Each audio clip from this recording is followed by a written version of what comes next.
Welcome everyone to the fourth edition of the Straight from the Cliff podcast here on the weekly Armchair Sports Talk. This is our Manchester United Academy podcast. So we're due to start at 9 o'clock, but as always, the first team we're playing tonight against Brentford in a pre-season game. So we dragged it back a bit. So sorry about the lateness of our show here today. So I am joined by very special guests here on the podcast here this evening. I'm joined by Mr. Dale O Donnell from Stretty News. Dale, how's it going this evening? Not so bad, Keane. Thanks for having me on. Thanks very much, Dale. Thanks very much for coming on. And look, I know you're a busy man, so thanks very much for giving me the time to come on the podcast here this evening. So, Dale, look, first things first, just like the first thing I'd like to chat about here this evening, it's obviously breaking news that you broke a lot earlier than a lot of people, even though people were misquoting in the media. The breaking news of Ethan Ennis to Manchester United from Liverpool, promising young forward. Coming into Manchester United, and looks like a lot of the eyebrows have been raised that we've done great recruitment on the academy side of things again. With a young forward. What are your thoughts on the signing of Ennis and how it all came about? I think not just this signing, Keane. I think in the last 2 or 3 years, the young players have been brought into the club. They've definitely looked into their recruitment there. For some time after Ferguson, they weren't recruiting the best players. Previous managers had spoken about it, never did anything about it. But Solskjaer is someone who has worked at the club as a youth coach, knows how vital it is to have the steady kind of path into the first team, to have the best young players at Manchester United. This is a massive coup. Ethan Ennis was one of the best young players at Liverpool in their youth sides, and they won't be happy about losing a talent like this now. And they'll be asking themselves, how did Manchester United sign one of our better young players? Because Chelsea were very, very close to a deal with this player that didn't work out, and a last-ditch move to Manchester United happens. We've come out on top, and Liverpool and Chelsea might be asking now, where do they come from?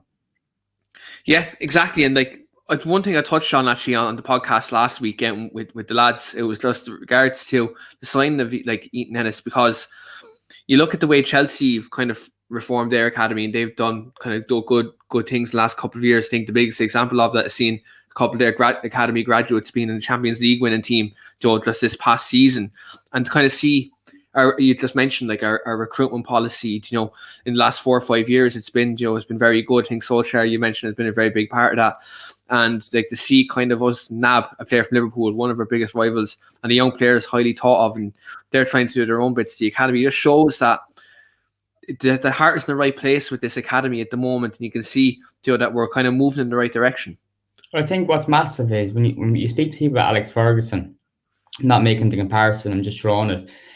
Ferguson wasn't just the first team manager. He did everything at the club. He knew everybody. And it was a real homely environment. You don't get that nowadays in football. And you usually get your first team coach who's only focused on his first team. And that's all well and good if you're winning league titles. But what Solskjaer has done is, I think he's coming with more of kind of an older approach, in that he's interested in the youth team. You often hear reports of him attending games throughout the season, watching how the young players are getting on. And it's very, very important. Mourinho made a few appearances at a few youth games, and people got excited. Solskjaer's done a lot more. He's a lot more interested in the way the development's running. Nicky Butt, not at the club anymore, did a lot of good work with the restructuring of the youth team, and it needed to be done, and it's still a work in progress. This signing of Ethan Ennis, brilliant. Taking a player off one of our rivals who they really, really appreciated. Brilliant signing. Yeah, absolutely good. And it'll be good to see how he does in the 18s next year, because I know obviously still an age of about 16, that's a young age, but he did break into Liverpool's 18s last season, so you'd like to think 18s United, and maybe you never even know, maybe a step at 23s, never know. Another kind of couple of players I'd like to talk about, Dale, just from the under 23 setup, is obviously Anthony Elanga. Broke into the team last season, towards the back end of the season, played very well against Leicester, played very well against Wolves. We're seeing him in the last couple of pre-season games, Dale, with the first team, and he's really been the kind of, I said tonight, the shining light of the first team in pre-season. What do you reckon could the role be for him, the 23s this year? And could maybe he be one of them players that kind of hybrids between the 23s and the first team this season? Well, I think it's very possible now. I don't think this was a decision that Solskjaer thought he'd be making this summer. I think he would have thought that he'd go out on loan. Definitely. I still think that would be a good shout. He needs to be playing games. He has that talent. But I also look at the first team, and you've got Cavani, you've got Greenwood. I don't see many other strikers there. And I think if you're going to go win a title, you should have at least three or four. 3 or 4 players that can score goals. And this is where a very, very good youth team comes into play. Now, what Solskjaer needs to decide is whether Alanga is just that bit more now, whether he should be sat on the bench or whether he's ready to go out to a lower Premier League team or maybe a good championship side and get games and show his worth. It's a big call to make, but watching him now, he looks like a player who's trying to play to stay at Manchester United.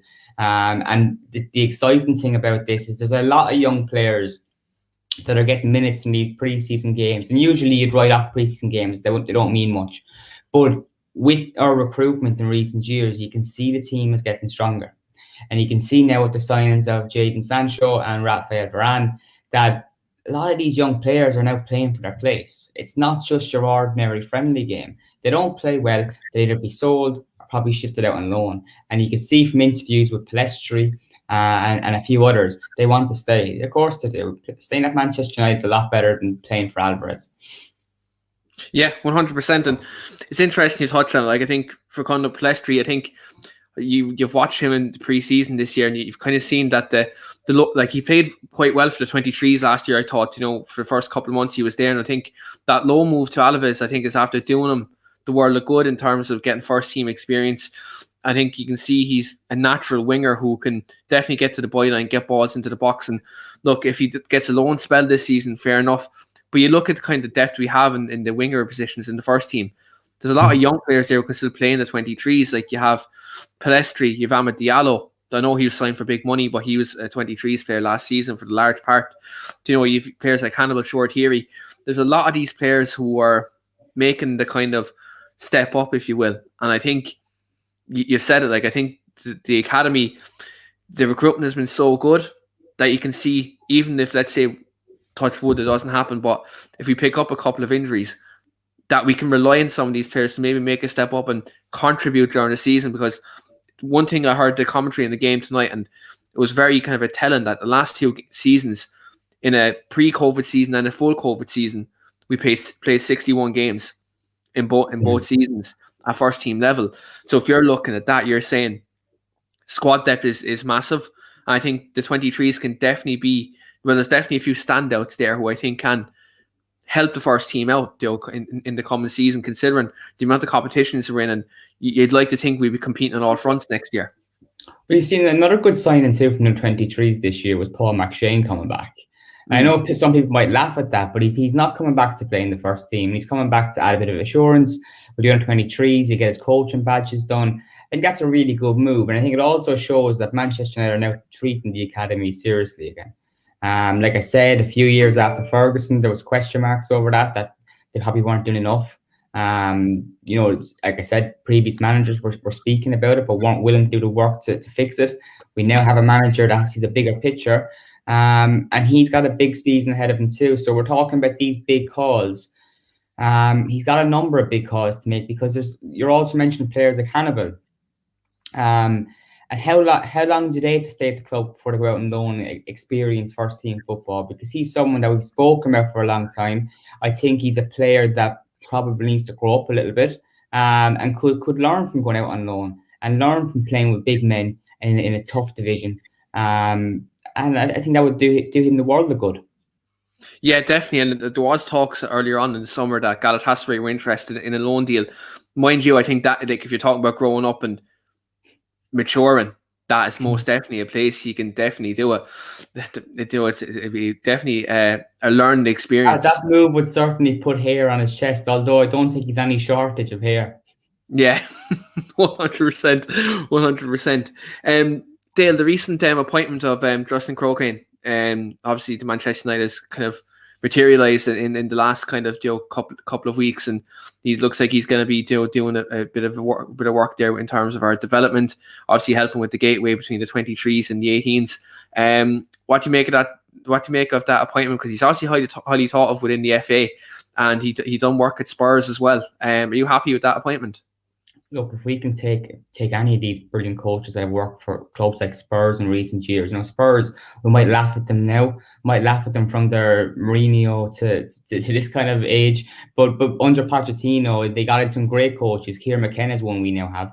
And I think more recruitment like that can only make us stronger. Now, we need to be looking at clubs like even Leicester City, who, when you watch them, they seem to be kind of overachieving. I don't mean any disregards to Leicester, but since they've won the league, they've been consistently up there, and no one expected that. They've been in the top four. They've been really, really good. Someone needs to look at that and look at where they're finding these really good players cheaply. Look at James Maddison. How much would he cost in the transfer market today? They need to find whoever are identifying these players. Of course they do, and pick the best ones. That's what Manchester United need to be doing. We're the biggest club in England, and that's why we can do it. Yeah, 100%. And I think when you look at the whole overall transfer strategy in the last kind of couple of years, we're not just buying players for the sake of it. There seems to be a plan. And look, there's people who will be skeptical on social media. We all know who they are.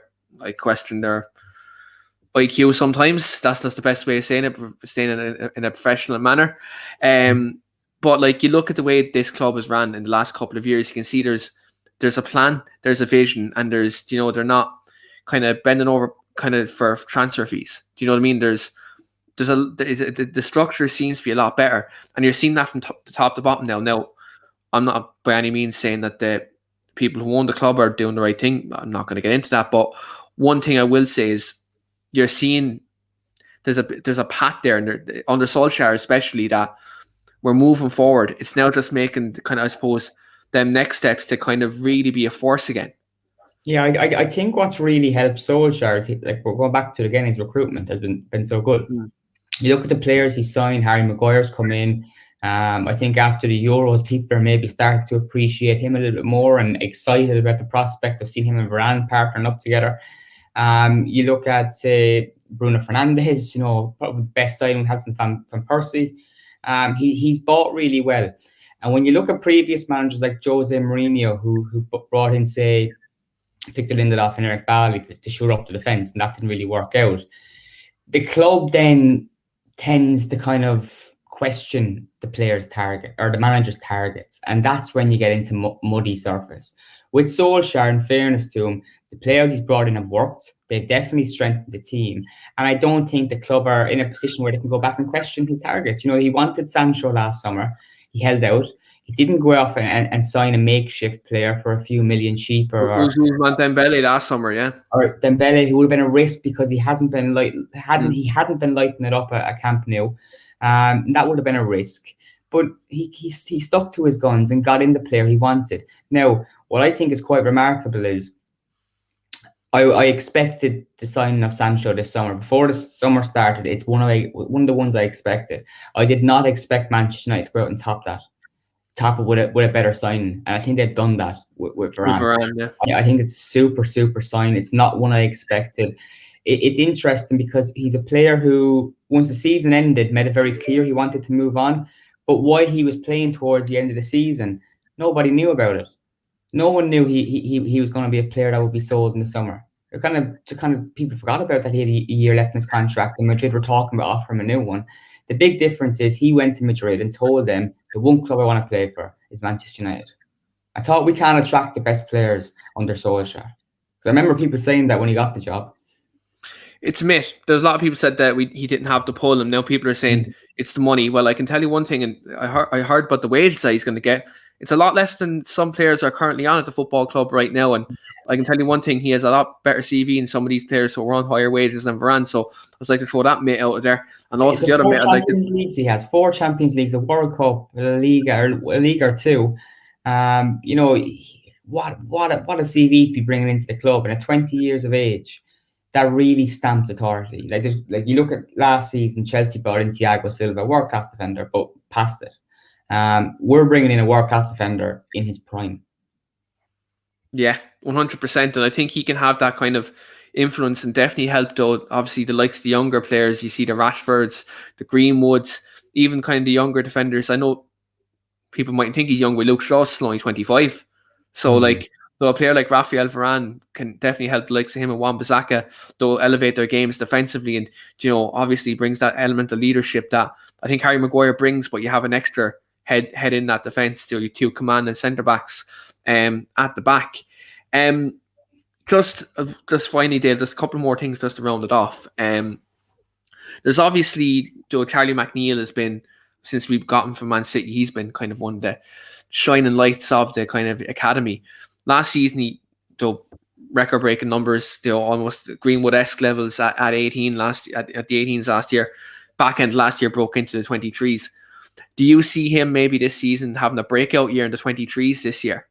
Yeah, definitely one of the 23s. And you'd hope the season goes well for the first team, and there might be a cup game here or there that he could make an appearance in. He's a player I watched a bit last season.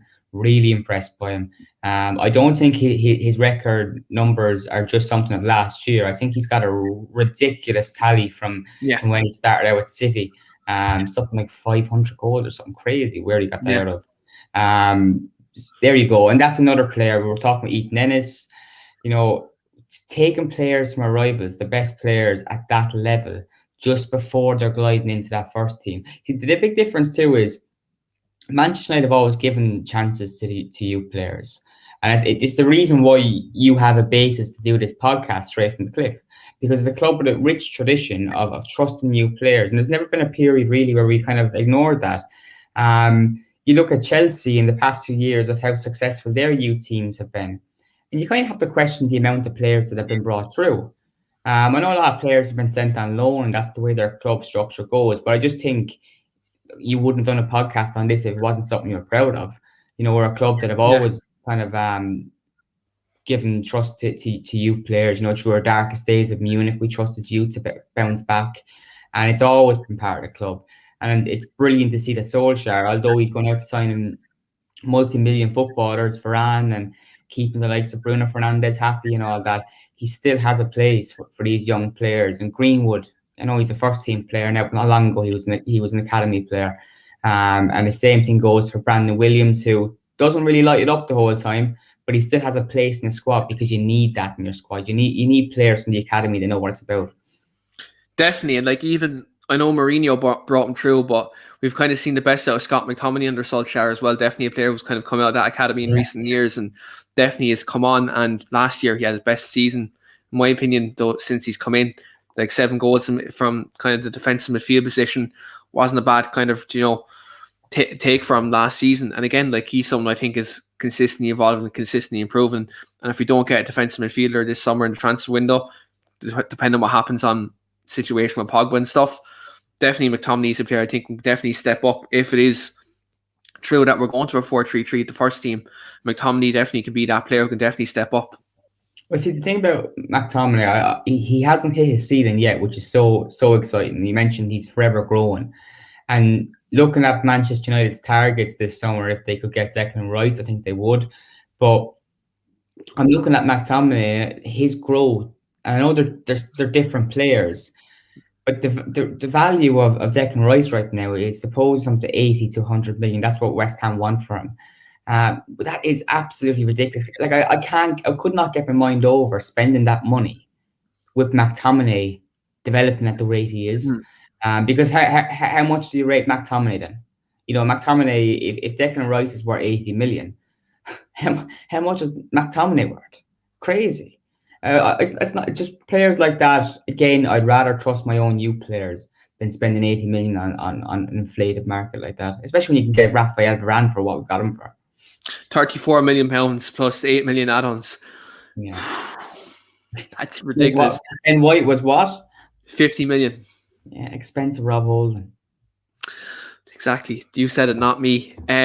Final one, Dale. In terms of expectations, I know this is the Academy podcast, but I'd be remiss if I didn't ask you. Obviously, we've got Sancho in, got Varane in, and maybe, you never know, Kieran Trippier could come in, and depending on what happens with Pogba, we could get a defensive midfielder in. What are your expectations going into next season for the first team? Expectations start of the season should always be high. Should always be optimistic. I know in previous years it's been hard to be, but I think this year is definitely reason to be optimistic. I don't want to say too much until I see how we start the season. We have to start strong though, because you can't win the season at the start, but you can definitely lose it. You don't want to be part of that chasing pack. And I think Leeds, tough game at the start, but an almighty game to go out and win at the very start, because I give a boost to everyone. Personnel-wise, I think we could match City. They'll be going for Champions League this season. Personnel-wise, we have the players. So this season, it will ultimately come down to, of course, fitness, keep players fit, but also the way the manager does his job, because there's no excuses. I would have said last season that he didn't have the tools to compete. There's no way he had the tools to compete. He's lacked the centre back. He's now got one of the best in the world. He lacked the right winger. He's now got one of the most exciting right wingers in the world. If he can add a defensive midfielder to that, and I maybe worth sacrificing Paul Pogba, in my opinion, then I think Manchester United could go and win the league and shock everyone. Yeah, 100%. I think if you look at maybe defensive midfielder, and then look, you go back to that 4-3-3, and you have Fernandes, maybe even a Van de Beek in that midfield with defensive midfielder, I think it's probably very balanced in that midfield.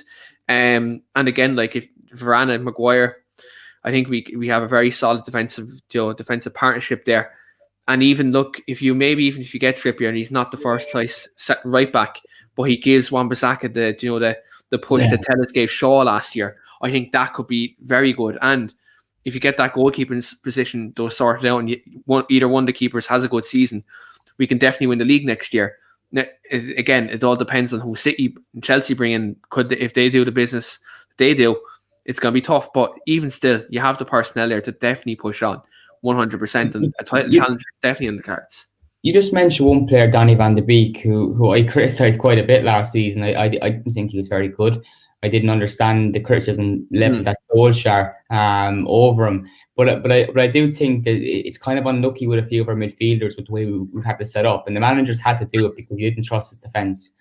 And players like Donny van de Beek that can take risks in games, he probably just didn't trust him last year. And it's going to be interesting to see that with the recruitment at the back rank coming in, that we should be a lot more confident defensively and maybe open up in games and allow players like Donny van de Beek to express themselves. There wasn't a place in the team for Van de Beek last season. With Bruno's form, I think it was impossible for him to get the start. If I be brutally honest about it, like Bruno Fernandes was off the scale last year. Yeah, exactly. He's not going to get ahead of him. And you have to start McTominay and Fred because you couldn't trust your defence.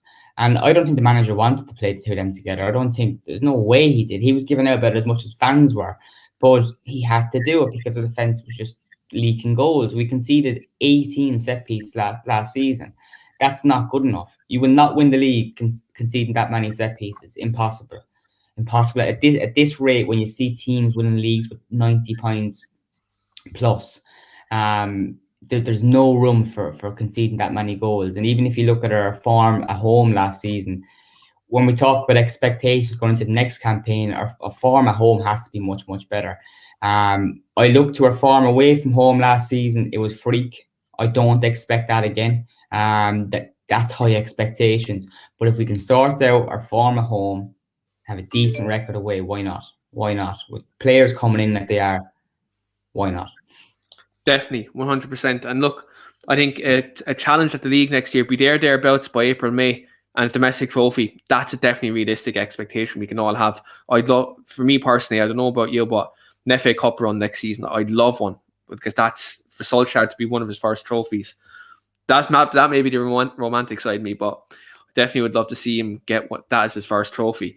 But Dale, thanks very much for coming on this evening. I know it's been a late one this evening. It's very good to get your insight on the academy and also kind of the nuggets on the first team there as well. For our viewers, if you're watching now live or you're watching on the replay later on, do check out strettynews.com for all the latest Manchester United news, transfer news, and also Dale on the Stretty cast. If you didn't catch it, recently done an interview with transfer guru Fabrizio Romano, where he did give Dale the lowdown on all the Manchester United transfer news. So also check that out as well over on the Stretty cast, available on Apple and Spotify podcasts. But Dale, thanks very much for coming on this evening. And look, we'll be back next week with the Straight at the Cliff podcast. Thanks, Keane. Thank you.